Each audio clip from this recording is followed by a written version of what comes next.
Lord of the Mysteries. Chapter 1186. Opportunity and danger are two sides of the same coin.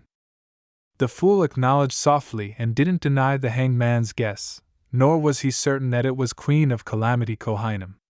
After all, it was impossible for him to take out a gold coin in front of him and perform a divination on the spot. Alger waited for a few seconds. Seeing no clear response from Mr. Fool, he quickly went into greater detail about what he had said in the prayer. From the woman suspected to be Queen of Calamity Kohinum saying that he had some elven blood in him, to how she gave him a promise of becoming a demigod, as well as the key to the Western continent and the completion of the agreement. After recounting everything, Alger shut his mouth and lowered his head, not daring to directly ask Mr. Fool what he thought. He obediently waited for the great existence to speak. Some elven blood. Send something from the Book of Calamity to the Western continent. The missing Western continent might reappear again. The Western continent. The fool Klein listened quietly.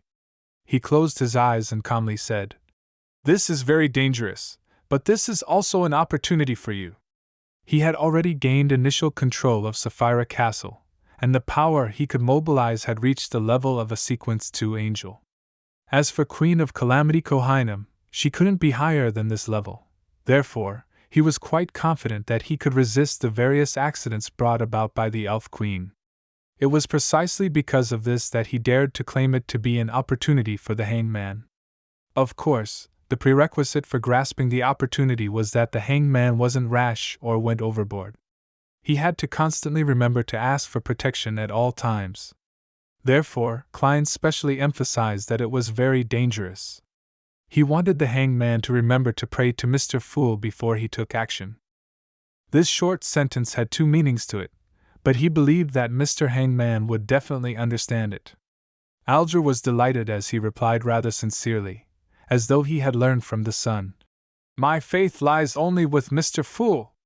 These words made Klein feel uneasy as he remembered the pain of being drowned by endless lightning. He could only smile without saying a word. Alger deliberated for a moment before asking, "Honorable Mr. Fool, what are the incantations or commands needed to enter the Western continent? I would like to know that too." The fool Klein sighed and said, "It's not time for you to know." "Yes, Mr. Fool." Alger didn't ask further, as he bowed respectfully. When he returned to the real world, he immediately walked out of the tent and led his sailors out. Under the light of the morning sun, he spent a certain amount of time reaching the elven ruin.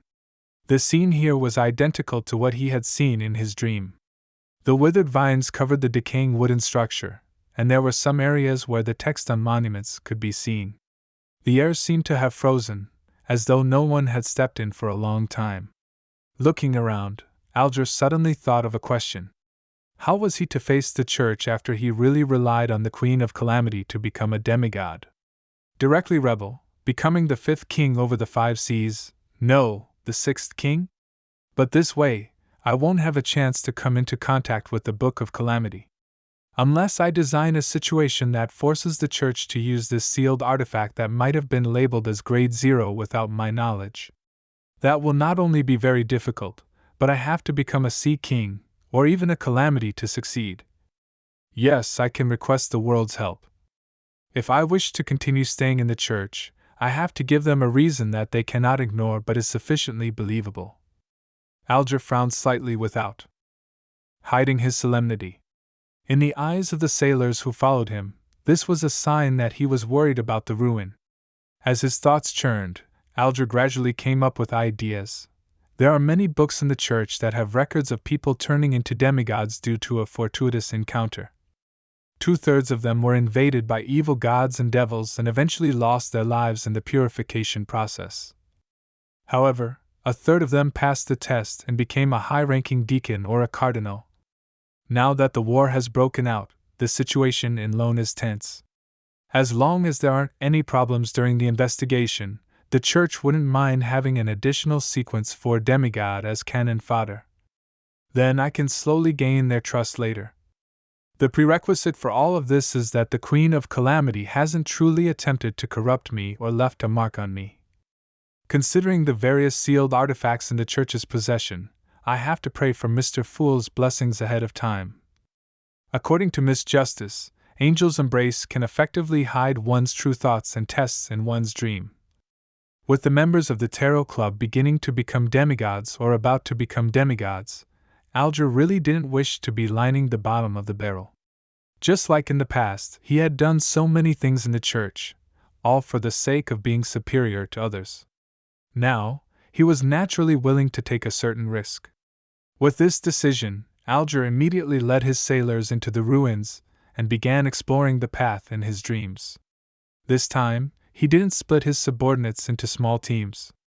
On the one hand, he was worried that an accident might occur, and on the other hand, he hoped that they could all be his witness. After 15 minutes, Alger and his crew arrived beside the giant tree that had signs of its soil being churned. Before he could survey his surroundings, his vision blurred, and he saw a gorgeous palace made up of coral. Above the palace was a layer of deep blue seawater that rippled outwards. Giant pillars stood tall and held up an exaggerated dome. It was tall and beautiful, but also dark and gloomy. Alger looked around and realized that all the sailors beside him had disappeared. He immediately knew that he might have been pulled into an illusion.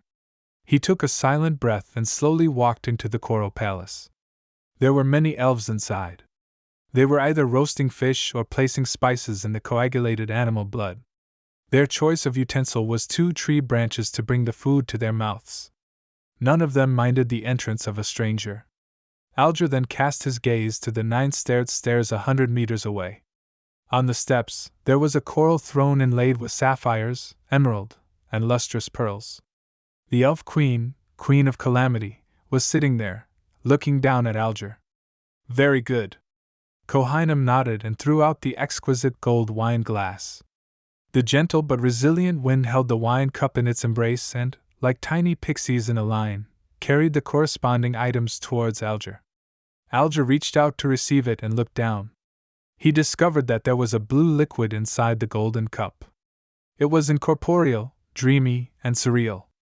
Drink it, and then head to the waters near the Siameme island of the Rorstad archipelago. Find this coral palace. The thing you want is inside. If I don't drink this wine, I won't be able to see that palace? Alger asked thoughtfully. Although he was facing an angel, he was still able to communicate rather calmly. This was because he met a mighty figure every week and was already used to this situation. Queen of Calamity Kohinam nodded and said, "That's right.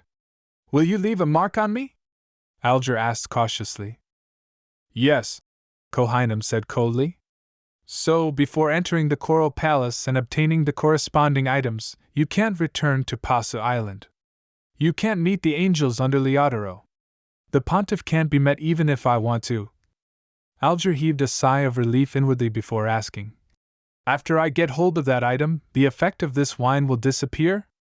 Elf Queen Kohinam replied without any change in expression. "No, you need to directly consume that characteristic. When the time comes, this wine will transform into a seal, allowing that characteristic to temporarily not invade your body. How you prepare the ritual and explain this to the Church of Storms will be up to you. Let the characteristic belong to me first before holding the ritual? This way, there might be a better way for the Church to accept it." Alger thought for a moment before raising his hand to bring the wine cup to his lips. The ice-cold liquid slid down his throat and disappeared in a blink of an eye. The entire coral palace shattered as the light of dawn, and the remnants of the gigantic green tree reappeared in front of Alger. "You didn't sign a contract or get me to swear an oath?" "Yes, drinking that cup of wine is equivalent to making an agreement." Alger retracted his gaze and said to the surrounding sailors who were unaware, "There's nothing here. Let's go deeper and take a look."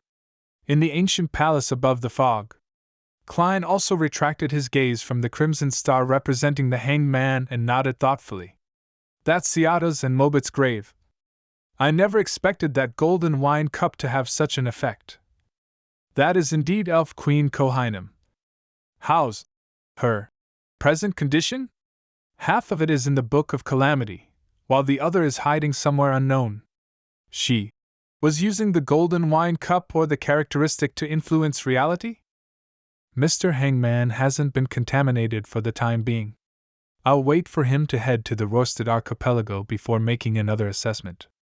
As his true body had a limited amount of time left in the historical void, Klein didn't stay any longer, and he returned to the pitch-black wilderness. He carried the lantern that emitted a faint yellow light as he walked towards a certain location. As he walked, he turned his head to look east, which was symbolic of where Chernobyl was. His footsteps slowed down involuntarily. Once I gather sufficient information from the dark demonic wolf's former hiding spots, I'll head east. I'll walk all the way until I reach the boundary and confirm the situation. Then I'll consider the matter of the miracle invoker beyond her characteristic.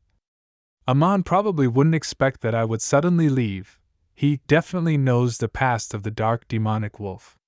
It's impossible for him to do the same kinds of investigations that I'll be doing. Yes, but he will definitely be tracking me. Klein exhaled slowly and sped up his pace. A bolt of lightning streaked across the sky, illuminating the dark and red desolate plains. Raindrops began dripping down intermittently. Klein dragged out a black umbrella from the historical void. With one hand holding an umbrella and the other holding the lantern, he proceeded alone. About a week later, the future was docked somewhere along the long lone coastline. Katla held a stack of tarot cards in her hand and said to the sailors, Nina and company, I'll be staying in Lone for some time. All of you have to watch Frank and prevent him from doing his strange experiments.